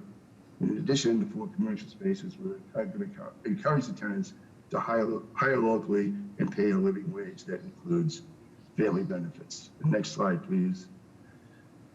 I was going to sum up with the zoning. It's located in the Jamaica Plain Neighborhood District, neighborhood shopping sub-district, where the multifamily use is allowed. There is no minimum parking requirement. However, we do need 2-dimensional variances from the Board of Appeal, one for FAR and one for open space. We've applied for those. And in addition, we're going to need approvals from the PIC, Public Works Department, and BPDA, but they have already seen our preliminary plans and are willing to accept them, provided that we are approved tonight. I thank you all for your time, and I guess I'll be here to answer questions. I don't know if the other members of the team got on, but I can do the best I can. Okay, thank you. Thank you for your presentation. Okay, do we have any questions or comments from the board? I have one question. I think it has been many years since ground was first broken on this project, and I'm sure the neighborhood is eager to have this building finished. I know it's in a partially finished state. When do you anticipate this project being finished? Well, if we get approved, we would probably be at the Board of Appeal in either late March or early April. The plans are in good shape. We could move our PIC and PW process along at the same track. I say it would be finished probably around June of next year. June of 2022? This year. Yeah, this year. Well, this year it's probably going to be in the fall. I would say late fall, early winter, if we can get this done quickly enough. It'll depend upon when the board issues the zoning variances. The ISD won't let us go forward till we at least get by the board of the zoning variances. But the plans are in really, really good shape. So I think that ISD process, once we get through the board, will go fairly quickly. And we will move I asked the developer to commit to moving the construction along as fast as possible once we get through the process, and the city allows us to do that. So can I just add, the construction will take probably a year. So we're talking about probably May or June of 2022. Isn't it already partially finished? It's stopped. We stopped when the building program changed. We asked the developer to stop until we got through the small project review process, and they did. So it was partially being constructed. It had permits for a 3-story, 9-unit building, I believe. Construction was stopped until we went through the small project review process, and got the approvals. The history of it is very convoluted. I quite frankly don't understand it all myself. I did my best to try to figure it out. I picked it up at the point where the developer himself had applied for 4 stories and 18 units, and I went from there. Sure, I don't think there's any need to go into the history, but I would encourage you to finish it as quickly as possible. Believe me, that's the one thing I'm pushing for, is to get it done. The sooner the better. It's an eyesore. It shouldn't be in the condition. There's just too much commotion around it. I think as a result of going through this process, we've been able to bring it forward. We've cleaned up the site a bit. We've impressed upon the owner that he's got to play by the rules and let us help him move this thing through the process as fast as we can for everybody's benefit. If that helps. Thank you. Okay, thank you. Do we have any further questions or comments from the board? All right, hearing and seeing none, a motion is in order. So moved. Second. Roll call for a vote. Ms. Downs? Aye. Mr. Monahan? Aye. Dr. Landsmark? Aye. Mr. Miller? Aye. And the chair votes aye. Motion passes. Thank you very much. Good luck. Thank you all. Bye-bye. So item number 14, request authorization to adopt a demonstration project plan under Massachusetts General Laws, Chapter 121B, Section 46F, for the development and construction of the Kenmore Square Hotel project located at 560 through 574 Commonwealth Ave in the Kenmore neighborhood of Boston, and to take all related actions. Ms. Kerr. Thank you, Madam Chair, and good afternoon again, Director Golden, Madam Secretary, members of the board. On December 12th, 2019, this board voted its approval of the Kenmore Hotel project and its support for the associated development plan for planned development area number 126, which was later approved by the Boston Zoning Commission. The approved Kenmore Hotel project will see the construction of a new 29-story hotel inclusive of up to 391 guest rooms and approximately 13,300 square feet of retail, restaurant, and service uses on an approximately 10,209 square foot project site.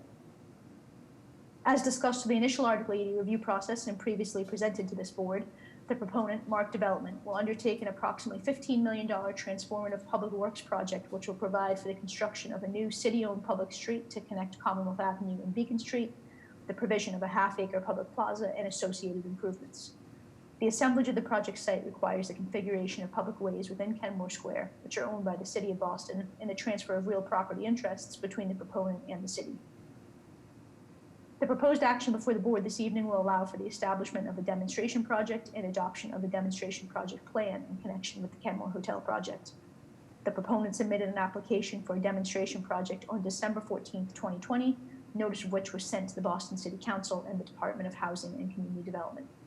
Pursuant to a vote of approval this afternoon, the proponent will continue to work with BPDA staff and staff from the City of Boston to further develop the designs and plans for the associated public improvements, which will ultimately be reviewed by the Public Improvement Commission before an order of taking may be executed with this board's further approval.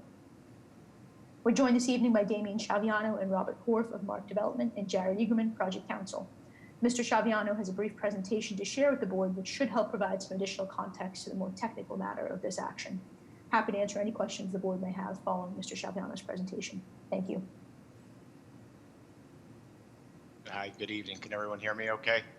We can, Damien. Thank you. Great, Damien, thank just you. let us know whenever you need the slides advanced. Great, if you don't mind starting that process, please advance. So good evening. Thank you all for the time as always. As many as you probably remember when we were in front of you a year ago in December, we laid out the steps for us to move this project forward. The city has spent a lot of time working with us and trying to come up with a prescriptive way to move this process forward. And we're now back in front of you as we had alerted you to this past December, or a year ago December, excuse me, with the next step, which is the action that was just previously mentioned. For further color We will be back in front of you once we get through the PIC process to actually effectuate the taking. But this is the next step that was laid out by the city, and we'll continue to push forward with those efforts.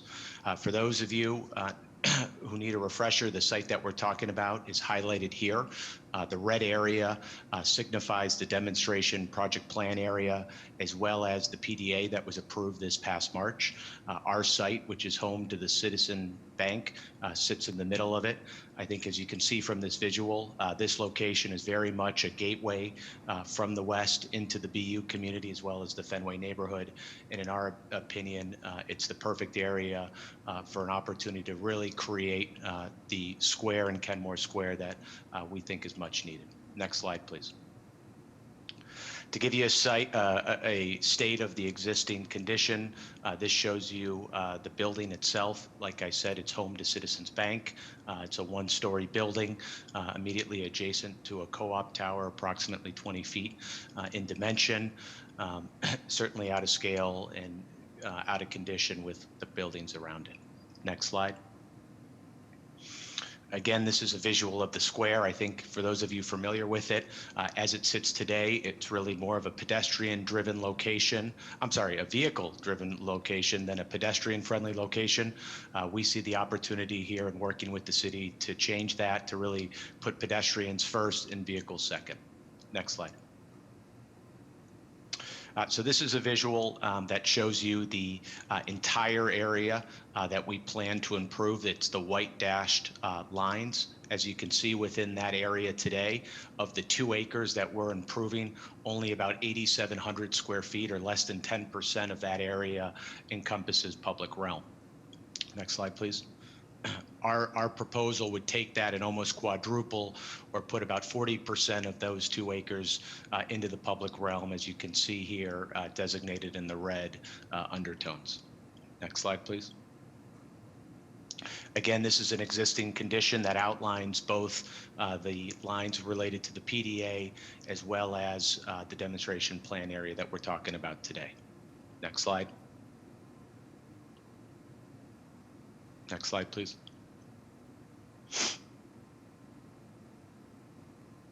Oh, is it frozen?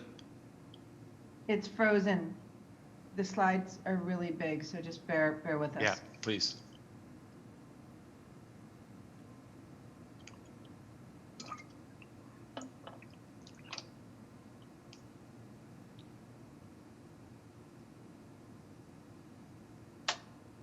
Uh-oh, did I crash the system?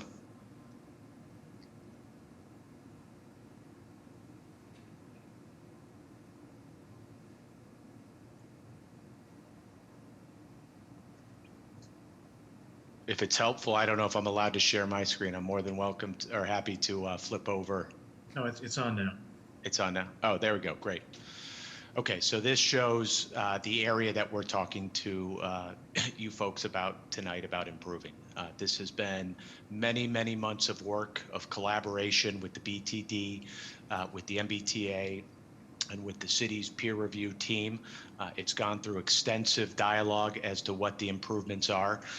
As you can see here, the red line that's solid delineates the demonstration plan area. And as I mentioned earlier, what we think of as important to this discussion is really the $15 million of improvements that's highlighted by the dashed line in red. So our project goes far over and above the 1 acre of PDA land in the demonstration project plan to encompass much more than that area, and you see that in this visual here. Next slide, please. So this is one of the few instances where I'd argue text actually is easier to understand than visuals. So I'm going to try to walk through exactly the swapping of parts here that's happening. I will try as well with visuals next. So just at a high level today, Mark Kenmore, we own 9,500 square feet in the heart of Kenmore Square. As part of this approval, we will be transferring 7,200 square feet of land to the city, and at the same time retaining 2,300 square feet. The city, in exchange, will transfer 7,900 square feet, and when you couple that 7,900 with our retained 2,301 square feet, that leaves us with 10,209 square feet. So we go from 9,502 square feet today to an additional 707 square feet, or 10,209 in total. So that 707 square feet is really the offset that we're proposing that we use to pay for the $15 million of public improvements that we plan to put forth for the community. Next slide. Again, this just shows you the project plan area, existing condition. Next slide. This now starts to walk you through how the parts move. So the green line obviously highlights our current parcel at 9,500 square feet and the existing City of Boston fee in blue. Next slide. As you can see here, it starts to shift to the east. The solid green designates the 2,300 that we'll retain. The blue dash line now encompasses our new parcel through the transfer. And as you'll see on the next slide, that A plus B equals C. So you get to the 10,209 square feet. That's what we retain. The City of Boston is left with the ownership. We will be responsible for maintaining it through an LMI agreement. But the fee parcel itself is the 10,209 is designated in the green solid line. Next slide.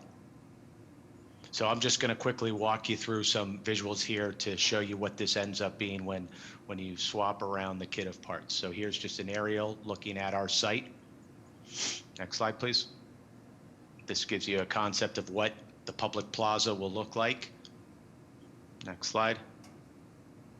This is a view from the Hotel Buckminster looking across the street into the new public plaza. Next slide, please. This is from the opposite side of the road, so from Commonwealth Avenue, over from the related Beale site, looking into the public plaza areas, as well as the hotel and its ground level and the activation. Next slide. This is at the corner of Com and Beacon. Next slide, please. This is just a quick visual to give you a layout of the ground floor. As you can see here, our goal with a hospitality play is to activate the ground level. We envision a restaurant component as well as retail. The restaurant areas and lobby areas being open to the general public. Next slide. And this is the last slide. This just shows you a bird's eye view of the plaza once it's all built. And that's all we have for tonight. Happy to answer any questions. Okay, thank you very much. Great presentation. So do we have any questions or comments from the board? Hey, Damien, I have a question. I know you covered it, but I missed the height of the building. The building's approved up to 300 feet. All right. 299, I'm sorry, Brian. Well, thank you. In relation to other tall buildings in the area, could you just give me some perspective? Yeah, so the building behind us that was highlighted in the white ghosting, I believe, is at 306 feet. The data center, BU's data center that was recently built, I believe is just is 315 feet, somewhere in that realm. So those are the two most recent projects that have been built in the area. Great, thank you. And You're just welcome. going through that area, currently it's a danger for pedestrians. The traffic pattern is very difficult. So I think the grand scheme that could be very helpful for an important important connection to the neighborhood. So thank you. Thank you for your comments. I appreciate that. Great. Agreed. So do we have any further questions or comments on this item? Just a comment, Madam Chair. I just want to compliment you for thinking big and literally out of the box. I like what you did with the last presentation months ago, with the street behind the building. And yeah. I'm interested to see how it all comes out, and that front part is going to be beautiful. So great. Well, thank you very much. And I have to say, we were pushed by the city to think big. There were a lot of great minds that worked on this. This is a project that evolved. Our first iteration didn't cut muster when we proposed it, and we were pushed by personnel at the city to really try to expand on that vision. And I think your comments are a response to that. So I really appreciate that. And I have to say, this was very much a team effort. So thank you. Great. Awesome. Great to hear. Additional questions or comments? Okay, hearing and seeing none, a motion is in order. So moved. Second. Okay, roll call for a vote. Ms. Downs? Aye. Mr. Monahan? Aye. Dr. Landsmark? Aye. Mr. Miller? Aye. And the chair votes aye. Motion passes. Congratulations. Good luck. We'll see you soon when the next step comes. Thanks so much. We look forward to it. Have a great night. Thank you, Madam Chair. Good night. Thank you. Take care. Okay, so we're going to go ahead and take agenda item number 15. Request authorization to transfer the Genzyme Alston Chapter 121A project from Alston Landing Limited Partnership to Resilience Boston, an affiliate of National Resilience Incorporated, to execute a certificate of project termination for the Genzyme Alston Landing Chapter 121A project and to take all related actions. Mallory? Thank you, Madam Chair, members of the board, Director Golden, Madam Secretary. Can everyone hear me okay? Before I start, great, thank you. This memorandum requests the approval for the transfer of the Genzyme Alston Landing 121A project from Alston Landing Limited Partnership to Resilience Boston, an affiliate of National Resilience, Inc., and requests the termination of the project, which requires a determination and finding that the owner has carried out the obligations and performed the duties imposed on it by Chapter 121A, and the authorization to execute a certificate of project termination, with a termination date of February 28, 2021. The project is located at 500 Soldiers Field Road in Alston, neighborhood of Boston, and consists of approximately 310,000 square feet of a manufacturing facility with office, parking, and additional support areas and uses located within the project area. The project was constructed in 2 phases, and in 2007, as the project's 121A status was set to terminate under its original 15-year term, a second amendment approved the construction of phase 2 of the project, as well as an extension of the project's 121A status for an additional 15-year term, with a termination date in May of 2022. The current owner has relocated its manufacturing operations to an alternate facility in Framingham, Massachusetts, and now seeks to transfer the project to Resilience Boston. Will utilize the project for continued manufacturing operations within the city and is committed to offering continued employment for all current employees at the facility. Termination of the 128 status for the project is a condition which must be satisfied prior to Resilience's acquisition of the project. Because the project has fulfilled its minimum 15-year term and is in the extension period granted under the Second Amendment, the BRA may find that such extension is now approved for a lesser term and may terminate as of February 28, 2021. After the termination date specified in the certificate granted hereunder, the 121A entity will no longer be subject to nor enjoy the rights and privileges of 121A and Chapter 652. For these reasons, the City of Boston, through the assessing department, supports the termination of the project.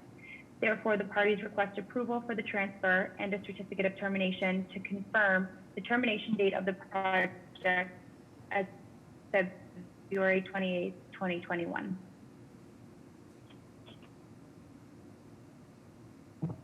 Okay, does that conclude your remarks?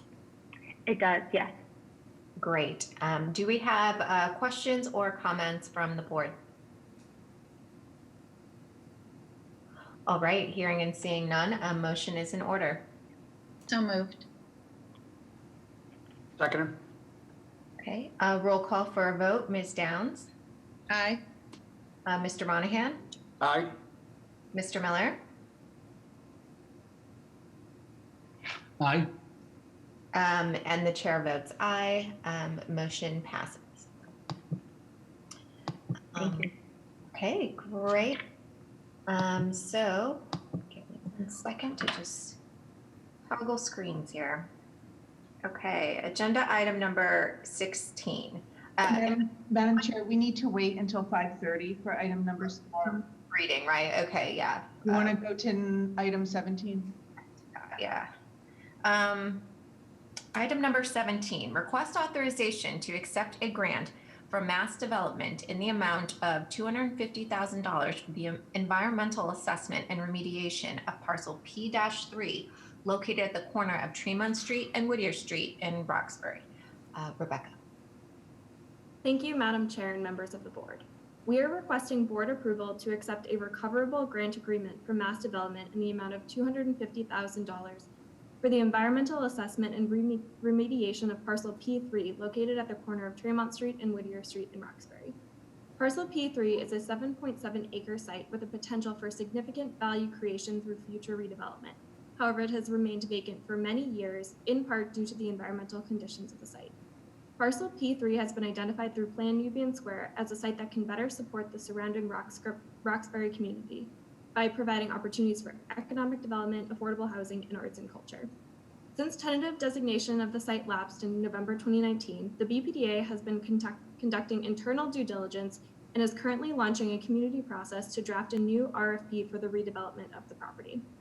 In September 2020, the BPDA submitted a grant application to the Mass Development Brownfields Redevelopment Fund, which helps municipalities transform underutilized properties where development is hampered by environmental contamination. In December of 2020, the BPDA was informed that it had been awarded $250,000 for the Parcel P3 remediation project. Based on the data collected at the site, a consultant has concluded that a condition of no substantial hazard to human health exists at the site. However, in its present condition, the parcel is not usable by the Roxbury community. Following the completion of all necessary remediation activities, the BPDA would be able to explore activation of the parcel for intermediate use while the RFP process and pre-development are underway. Site cleanup would also lower barriers for long-term redevelopment by decreasing costs related to site remediation. BPDA expects that the proposed scope of services completed with the grant funding will include the removal of an on-site lead hotspot in its entirety. The project will also include the removal of a portion of the soil mound in the northeast section of the site, disposing of the most highly contaminated soil in the mound based on sampling and testing to be performed under the grant. The source of the contamination observed in the soil is likely contaminants common in urban fill and possibly historic releases from former industrial use of the site. Once authorized, BPDA will work with an environmental consultant to plan the remediation activities and assemble sub-consultants to perform the on-site work.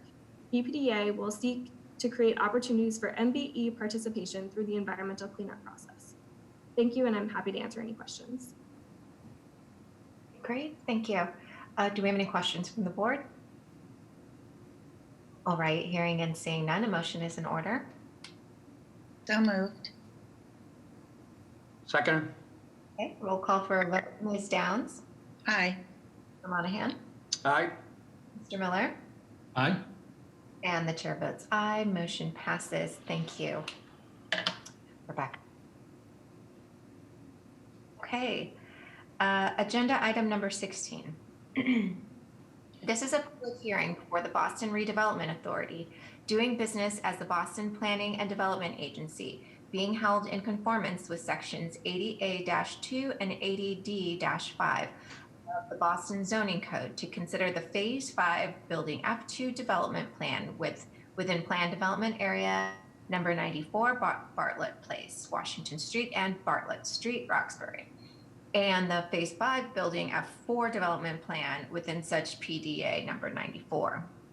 This hearing was duly advertised on January 29th, 2021 in the Boston Herald.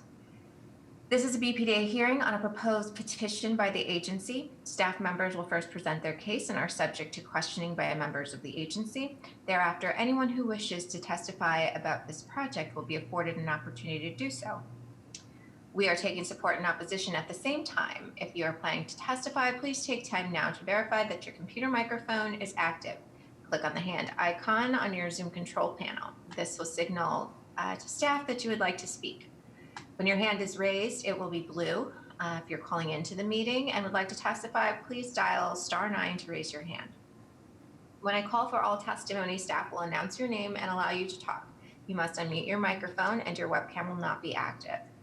In an effort to accommodate all who would like to speak about this proposal, each person will be given up to 2 minutes to comment.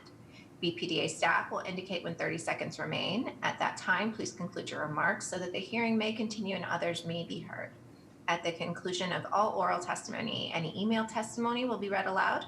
And finally, the proponents are allowed a period of 5 to 10 minutes for rebuttal if they so desire. Mr. Whiteside will now begin the presentation. Thank you, Madam Chair, members of the board, Secretary Paul Hemus, and Director Golden. At this time, staff would like to make the recommendation that this item be tabled by the board. And I'd like to offer a little bit of context for that. While the particular projects in consideration, Northampton condos and Dover condos, have had their respective review in terms of design and other considerations, we have been apprised of some community input and considerations recently that have necessitated our determination that further conversations and outreach should be completed prior to an action being taken, hence the recommendation to table accordingly. Okay, thank you, Dana. So I move that we table this agenda item until further notice. Second. Okay, we'll call for a vote. Ms. Downs? Aye. Mr. Monahan? Aye. Mr. Miller? Aye. And the chair votes aye. Motion passes. Thank you, Dana. Thank you, Madam Chair. Okay. We'll now move on to item number 18. Request authorization to disperse $49,000 from the 99 Sumner Street Project Community Benefits Fund to 13 nonprofit organizations and to enter into a grant agreements with said nonprofit organizations. Sonal. Thank you, Madam Chair. Members of the board, Director Golden, Madam Secretary, as you mentioned, we're requesting authorization to enter into grant agreements with 13 organizations in East Boston, and I'm happy to answer any questions you may have. Okay, thank you. Do we have any questions or comments from the board? All right, hearing and seeing none, a motion is in order. So moved. Second. Okay, roll call for a vote. Ms. Downs? Aye. Mr. Monahan? Aye. Mr. Miller? Mr. Miller, you're on mute. Sorry, aye. Okay, and the chair votes aye. Motion passes. Thank you and congratulations to those and thank you to the nonprofits for all the work that they do. Moving on to item number 19, request authorization to take in Suffolk Downs mitigation funds and to disperse $200,000 to the Greater Boston Legal Services from such funds at the request of the City of Boston Department of Neighborhood Services and to enter into a grant agreement with said organization. Mr. Sinatra. Thank you, Madam Chair, members of the board, Madam Secretary, and Director Golden. Michael Sinatra, Senior Project Manager, BPDA Development Review. As part of the mitigation commitment for the Suffolk Downs project, the HYM Investment Group committed $400,000 to the BPDA to disperse to the Department of Neighborhood Development for rental assistance in East Boston. $200,000, half of that has been paid already. December 28th, 2020, it was received, and then the second half will be paid 30 days after the appeal period expires for the first building of the master project, barring any appeals get filed. We are here today to ask for a change in recipient because the Department of Neighborhood Development feels it would be better served going directly to a nonprofit that could disperse the money immediately into the neighborhood, and they've identified Greater Boston Legal Services as that nonprofit. So we're just here to ask for your vote today as for a change of recipient. We do not have a presentation, but staff is on hand to take any questions that you might have. Thank you. Okay, thank you, Michael. Do we have any questions or comments from the board? Okay, hearing and seeing none, a motion is in order. So moved. Second. Okay, roll call for a vote. Ms. Downs? Aye. Mr. Monahan? Aye. Mr. Miller? Aye. And the chair votes aye. Motion passes. Thank you very much. Thank you. And agenda item number 20, personnel. David. Yes, thank you, Madam Chair, members of the board, Director Golden, Madam Secretary. We have one departure with details in your board memo, and John Campbell, Senior Project Manager in Development Review. Thank you. Okay, thank you. Such a sad one, but we're happy for him. Do we have any questions or comments from the board? Okay, hearing and seeing none, a motion is in order. Just want to say thank you, John, from all of us. It's been a pleasure serving with you on behalf of the residents of Boston. So moved. Second. All right, roll call for a vote. Ms. Downs? Aye. Mr. Monahan? Aye. Mr. Miller? Aye. And the chair votes aye. Motion passes.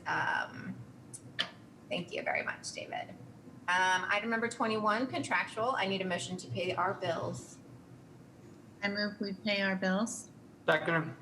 Okay, roll call for a vote. Ms. Downs? Aye. Mr. Monahan? Aye. Mr. Miller? Aye. And the chair votes aye. Motion passes. Please pay the bills. And finally, the director's update. Director Golden, the floor is yours. Good evening, Madam Chair, and through you to the members. Just a few mentions of some goings on at the agency above and beyond the specifics of development review and planning. I want to mention some new arrivals at the Boston Civic Design Commission, the BCDC. Mayor Walsh has appointed 3 new members to the Boston Civic Design Commission. Jonathan Evans of Mass Design Group and Mimi Garza-Love of UTEAL are joining the BCDC in brand new positions. These are additional creations added to the board.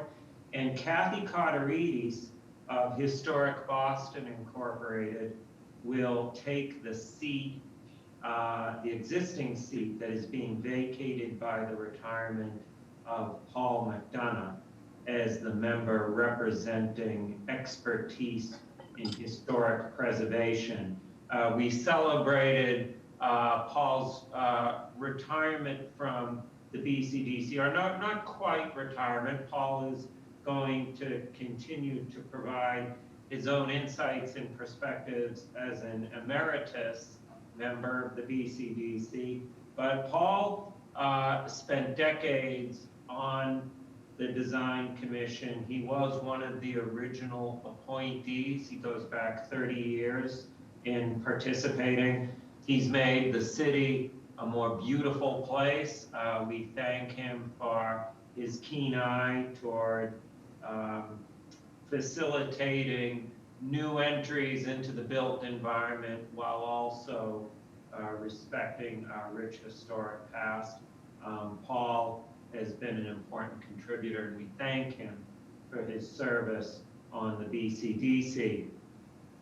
We decided to expand the number of BCDC commissioners from 11 to 13 to help bring new perspectives to the commission and to respond to the ongoing significant pace of development in the city.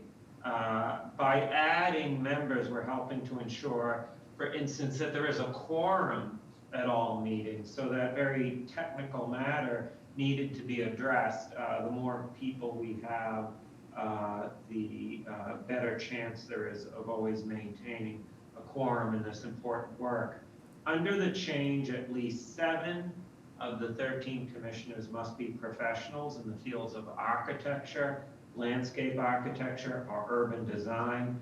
So welcome to our new members. We're grateful that they are now willing to share their expertise and their experience to create better Boston and serve all its people. Linkage, we spoke a little bit about that earlier this evening. This is a really important policy matter for the City Hall, for the BPDA. Last month, the state legislature passed an important bill that Mayor Walsh proposed to strengthen both our inclusionary development policy, IDP, and linkage. These are, of course, critical tools that we use to create affordable housing and fund workforce development programs for multiple thousands of Bostonians annually. So earlier today, you approved a 42% increase in the commercial linkage rate that is now allowed by this legislation. We've been having candid, constructive conversations with developers spanning more than a year. It goes back well before the COVID pandemic was upon us. And we're convinced that the economics of real estate in Boston, even in this uncertain and difficult period characterized by the pandemic and the economic distress that has gone along with it, we believe that real estate development economics in the city can handle this increase. We estimate that this increase could potentially generate tens of millions of dollars in additional linkage funding annually. That means more affordable housing and a lot more job training programs for Boston's most vulnerable residents. It's another significant bit of good news, and thank you for your vote on the linkage proposal this evening. Finally, another retirement. Congratulations and best wishes to Todd Lee, who retired last month from his role as a senior workforce and policy analyst at OWD. Todd has served the city throughout OWD and previously JCS, Jobs and Community Services, for over 23 years. Todd was a valuable staff and community member, building the capacity of adult basic education, ESOL, and career paths for Boston's residents. Thank you, Todd, for your many years of service to the people of Boston. We wish you well.